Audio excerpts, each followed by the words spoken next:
La mujer que llamó a la radio desde el más allá. Trabajé muchos años en una emisora de radio nocturna en los años 90 y puedo decir que he escuchado todo tipo de historias extrañas, pero nada me ha dejado una impresión tan grande como la llamada de aquella mujer. Era una noche normal. El programa llevaba más de una hora al aire y las llamadas llegaban como siempre. Pedidos de canciones, comentarios sobre la noche, gente charlando para pasar el rato. Fue entonces cuando oímos esa voz. Bajo, suave, casi como un susurro. Ella solicitó una canción específica, Reloj, del trío Los Panchos. Había algo en la forma en que lo dijo que me dio escalofríos, pero traté de no pensar en ello. Mi amigo, el productor, buscó la canción en el sistema, pero no pudimos encontrarla.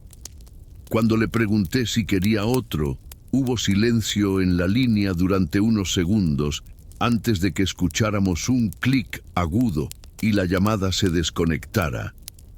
Me pareció extraño, pero continuamos con el programa. Siguiente, la noche, aproximadamente a la misma hora, el teléfono volvió a sonar.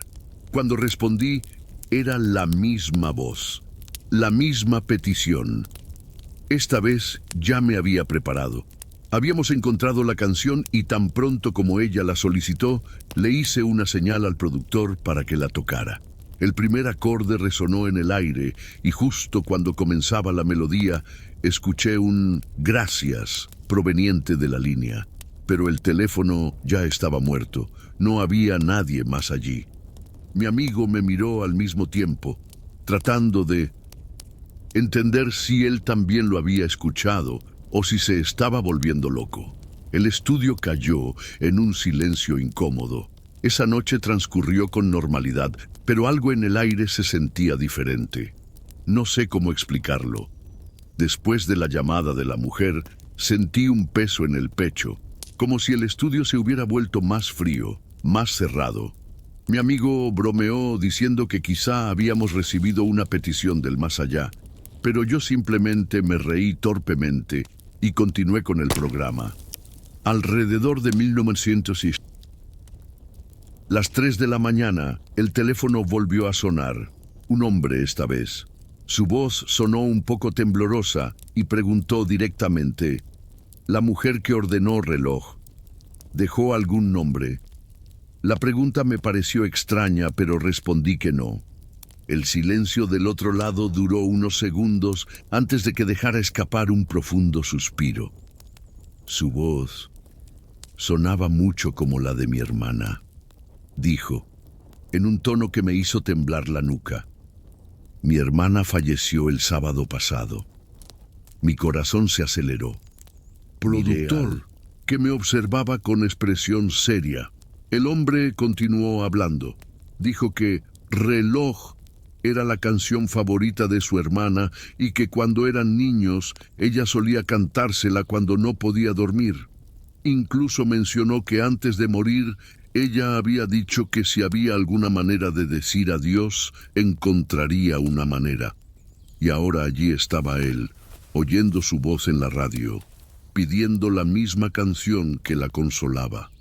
La conversación terminó rápidamente después de eso, pero cuando colgué el teléfono, me quedé mirándolo inmóvil. No sabía qué decir. Algo dentro de mí me decía que no era coincidencia.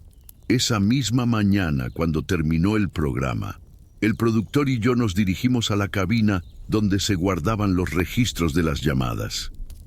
Queríamos comprobar el número de la mujer, tal vez devolverle la llamada, intentar entender. Pero no había nada. Todas las demás llamadas de esa noche tenían sus respectivos registros, excepto la de ella. Sin número, sin código, nada. Fue como si la conexión nunca hubiera existido. Mi amigo se puso pálido.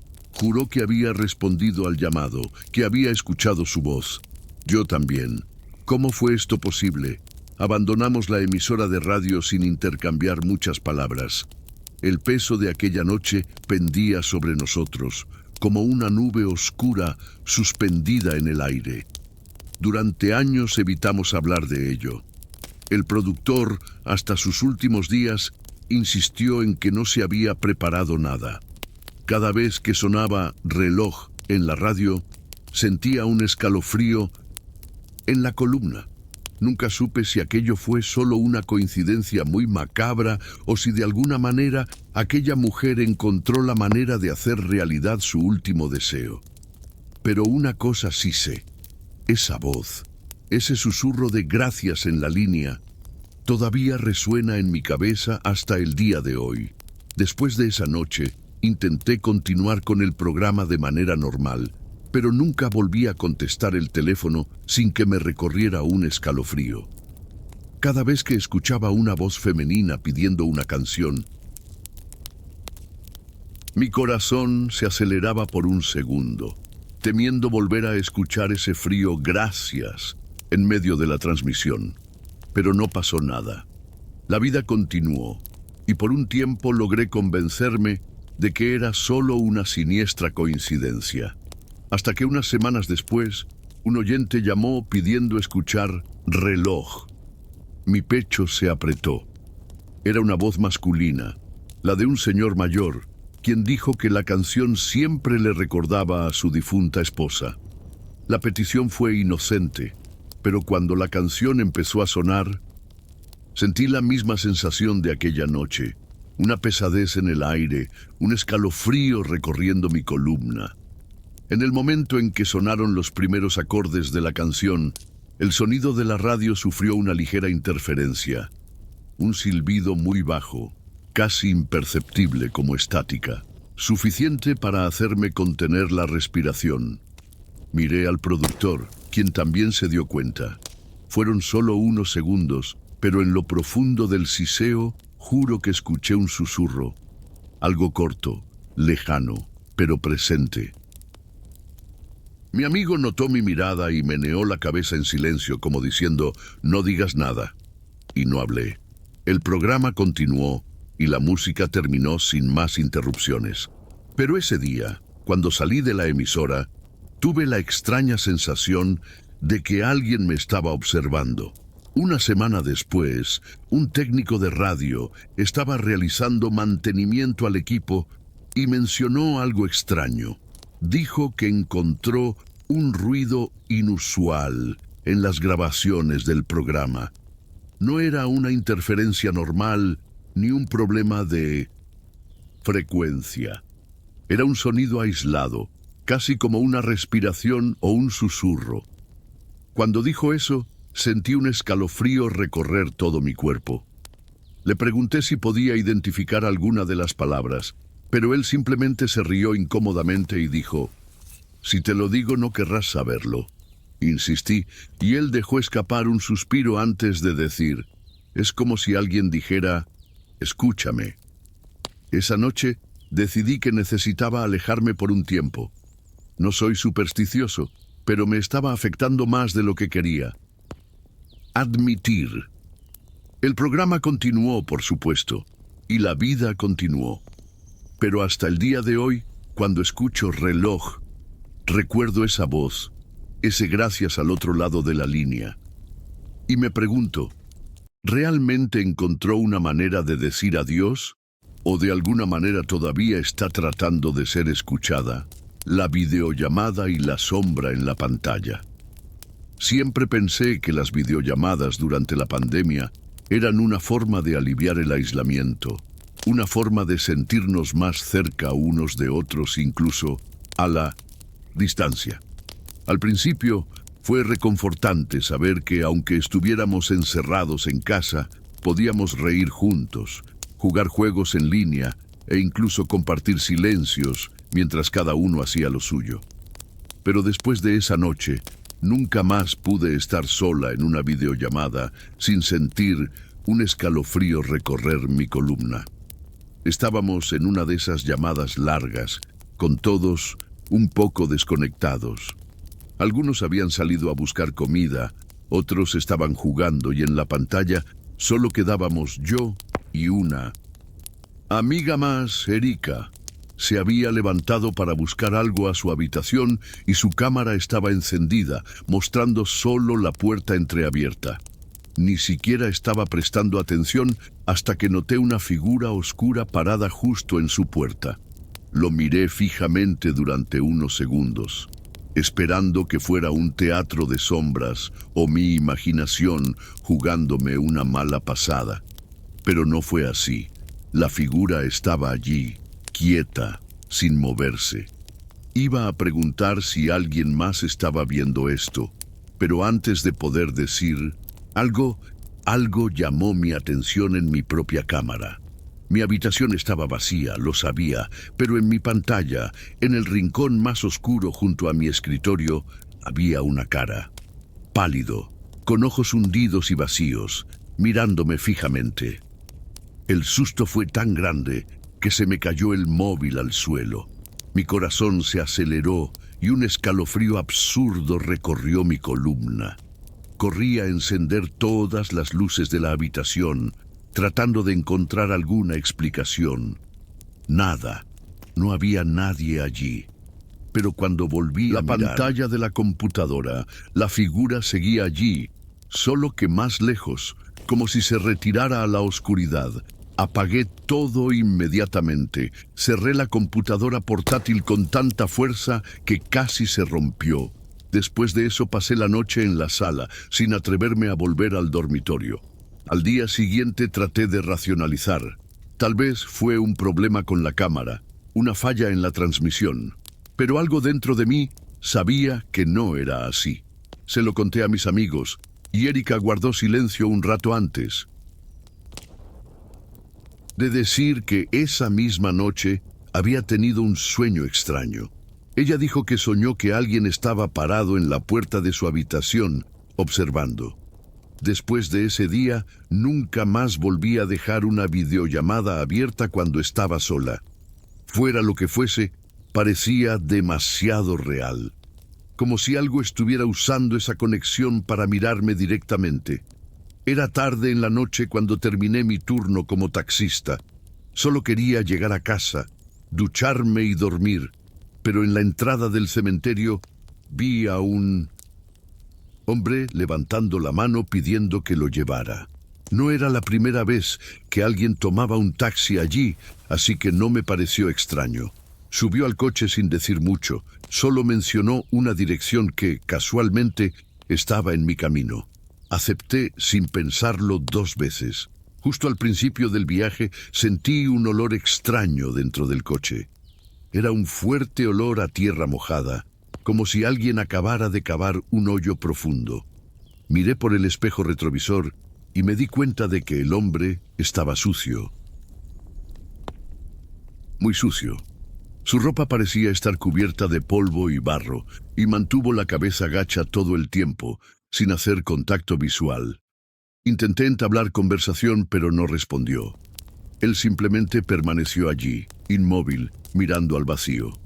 Con cada kilómetro, el olor a tierra se hacía más fuerte y la sensación de incomodidad aumentaba. Pero lo peor fue cuando llegamos a nuestro destino.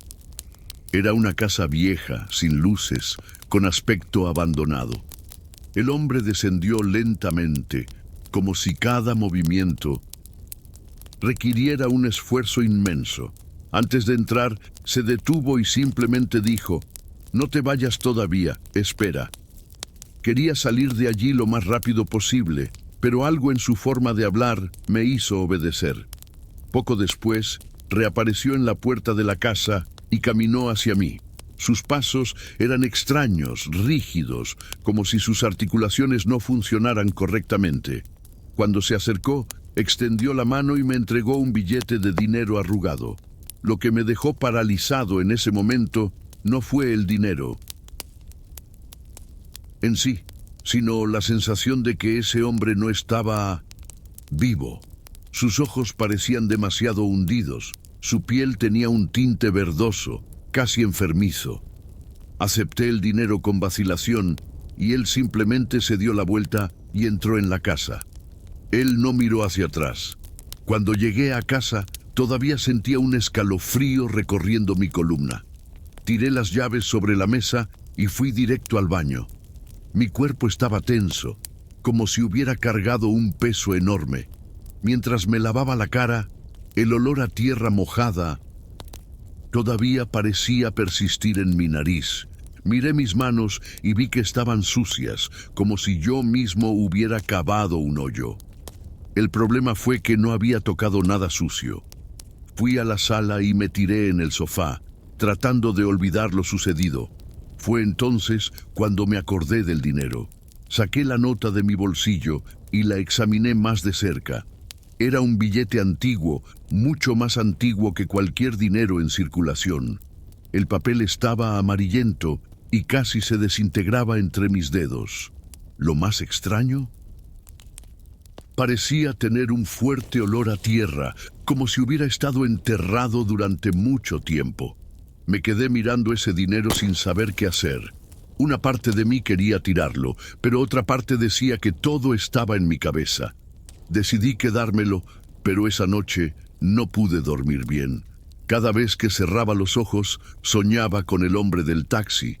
En el sueño, él estaba parado en el mismo lugar donde lo dejé. Pero esta vez estaba frente a mí. Sus ojos estaban hundidos, apagados, y su boca se movía sin emitir ningún sonido. Me desperté sudando y con el corazón acelerado.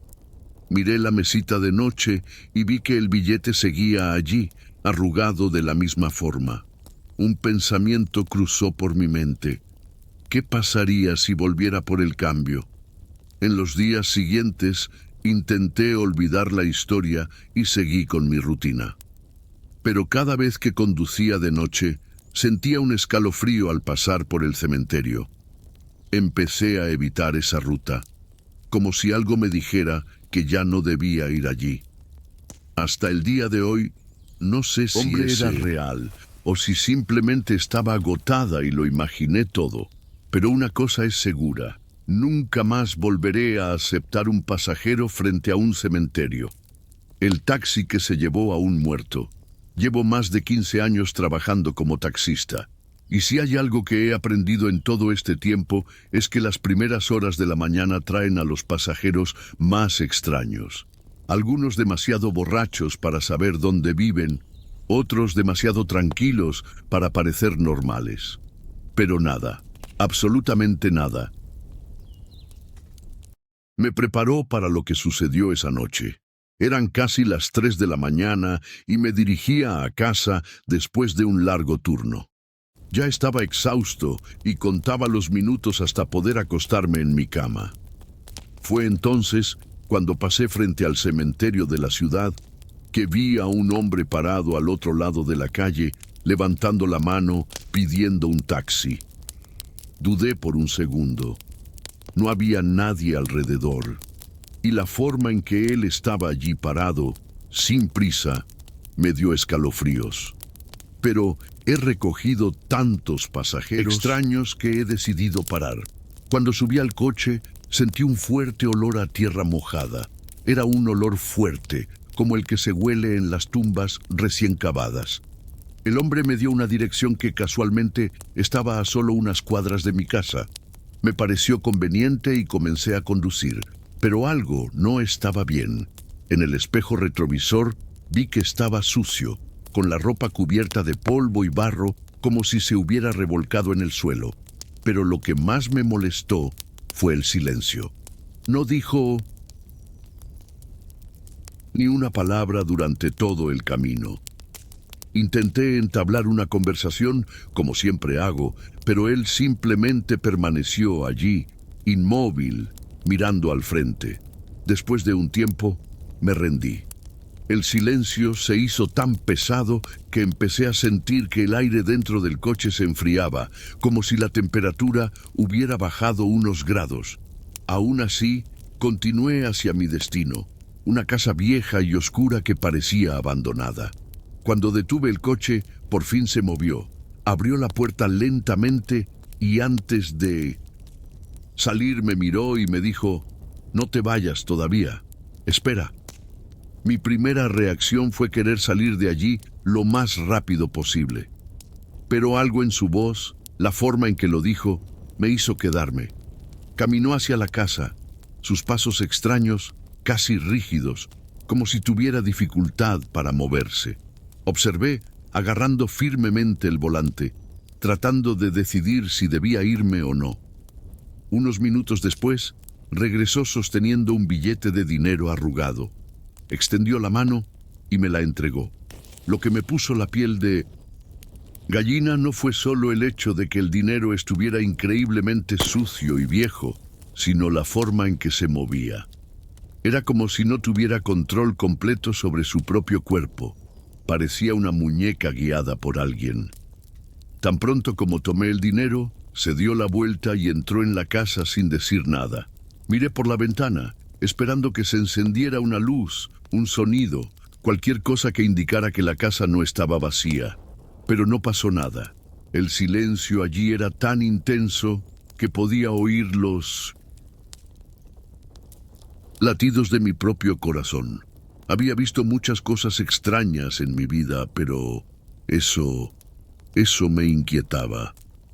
Arranqué el coche y salí de allí lo más rápido que pude.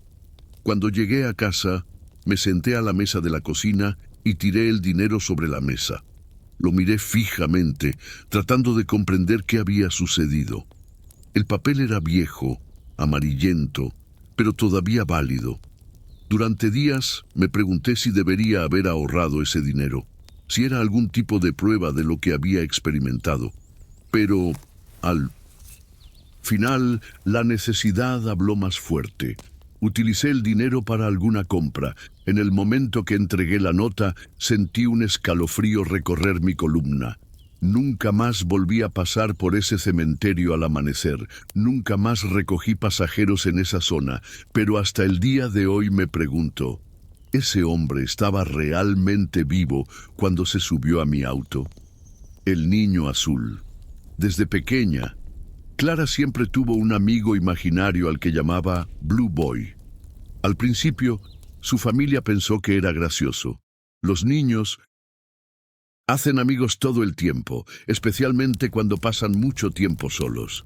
Pero con el tiempo, lo que ocurría en la casa empezó a volverse extraño. Clara describió al niño azul como un niño de su edad, con cabello oscuro y ojos grandes. Ella dijo que él vestía ropa azul descolorida y que nunca decía mucho, solo la miraba. La familia pensó que era adorable e incluso alentó los juegos. Pero pronto los objetos comenzaron a desaparecer y reaparecer en lugares inesperados. Los vasos cayeron de la mesa y no había nadie alrededor. El televisor se apagaba solo en mitad de un programa. A veces, en el silencio de la madrugada, se oían pasos en el piso de arriba, incluso cuando todos dormían. La abuela de Clara, una señora supersticiosa, siempre tuvo un mal presentimiento al respecto. Intentó advertir a los padres de la niña, pero ellos se rieron y dijeron que era un signo de la edad. «Dejad que la niña juegue», respondieron. Entonces la abuela se quedó en silencio, pero no dejó de mirar. Medida que pasaban los años, Clara comenzó a darse cuenta de que el niño azul no era tan imaginario después de todo. Otros miembros de la familia comenzaron a verlo, siempre de un vistazo, siempre en la periferia de la visión. Pero fue suficiente para helar la sangre. Un día, durante un almuerzo familiar, Clara, ya un poco mayor, señaló la ventana y dijo, casualmente, «Él está ahí afuera». Todos miraron al mismo tiempo, y por un instante pudieron ver una pequeña silueta sentada en el banco del jardín, mirándolos directamente. En ese momento la abuela se santiguó y dijo que aquello no estaba bien. La situación llegó a su punto álgido años después, cuando Clara ya era adulta. Una noche, mientras dormía, se despertó por el sonido de algo golpeando el suelo. Se levantó sobresaltada y vio que su anillo, que siempre dejaba en la mesita de noche, estaba al otro lado de la habitación, como si lo hubieran arrojado. Ella tragó saliva con fuerza y se giró para recoger el objeto. Fue en ese momento que sintió algo extraño. El aire se sentía pesado, la habitación estaba más fría de lo que debería haber estado. Y entonces ella vio, en la silla de la oficina, en la esquina de la habitación, allí estaba él, el niño azul, mirándola. Clara quedó paralizada. Su cuerpo no respondía. Su corazón latía tan fuerte que pensó que se iba a desmayar. El niño azul simplemente observaba, inmóvil, como lo había hecho durante todos esos años. Pero ahora, él ya no estaba solo en su imaginación. Él estaba allí. Ella intentó gritar, pero no pudo. Quería correr, pero su cuerpo no le obedecía. El tiempo pareció arrastrarse hasta que finalmente cerró los ojos, rezando para que terminara. Cuando lo abrió de nuevo, ya no estaba allí. Al día siguiente, Clara y su familia decidieron que era hora de mudarse. Vendieron la casa y nunca regresaron. Desde entonces, nunca volvieron a ver al chico azul. Pero Clara siempre tuvo la sensación de que él todavía estaba allí. Espera, la mujer de negro en el Sindusinsusin y parque. Teresa siempre supo que las calles de Lima podían ser traicioneras por la noche. Su madre le decía constantemente que evitara ciertos caminos y, lo más importante, que nunca mirara atrás si sentía algo extraño. Fue un consejo peculiar, pero uno que ella siempre había respetado hasta esa noche. Era casi medianoche cuando salió de la casa de su madre. El camino a su casa pasaba por un pequeño parque mal iluminado, con columpios oxidados y bancos de madera desgastados. No era el tipo de lugar en el que alguien querría estar a esa hora, pero Teresa había hecho ese viaje muchas veces antes sin ningún problema. Pero esta vez algo era diferente. Al entrar al parque, sus pasos resonaron en el silencio de la noche. El viento mecía suavemente las hojas de los árboles, creando sombras que danzaban en el suelo. Fue entonces cuando la vio. Una mujer parada junto a los columpios, inmóvil, con la cabeza gacha. Teresa intentó ignorarla y seguir caminando, pero su cuerpo se puso rígido. Un escalofrío le recorrió la columna. Había algo profundamente mal con esa presencia. De repente, una piedra le golpeó la pierna. Pequeño, pero suficiente para hacer que tu corazón se acelere. Teresa miró al suelo y luego volvió a mirar hacia arriba. La mujer ya no estaba en el mismo lugar. Ella se había acercado. Teresa se quedó congelada. El miedo se apoderó de su cuerpo. Fue entonces cuando oyó una voz baja y ronca, casi un susurro. ¿No te dijeron que no miraras? Todo su cuerpo temblaba. Sin un querer, giró la cabeza y entonces vio. La mujer estaba justo frente a él. Su piel era pálida, casi cadavérica, y sus ojos hundidos brillaban en la oscuridad. Pero lo peor era la sonrisa. Una sonrisa amplia e inhumana que parecía extenderse más allá de los límites naturales del rostro. El mundo giró, el miedo se apoderó de ella. Antes de que pudiera gritar, todo se volvió oscuro. Cuando volvió a abrir los ojos, estaba en casa de su madre. El rostro preocupado de la mujer fue lo primero que vio. ¿Cómo llegué aquí?, murmuró ella, todavía mareada. Los vecinos te encontraron desmayado en la calle, respondió la madre con mirada pesada. Teresa intentó procesar la información. El parque, la mujer de negro, esa sonrisa aterradora. ¿Habrá sido una pesadilla? La madre suspiró y le tomó la mano. Te lo advertí. Tuviste suerte. Teresa nunca volvió a ir a ese parque. Pero a veces, cuando cerraba los ojos, aún podía oír el susurro sigiloso de esa voz. Y ella sabía que donde quiera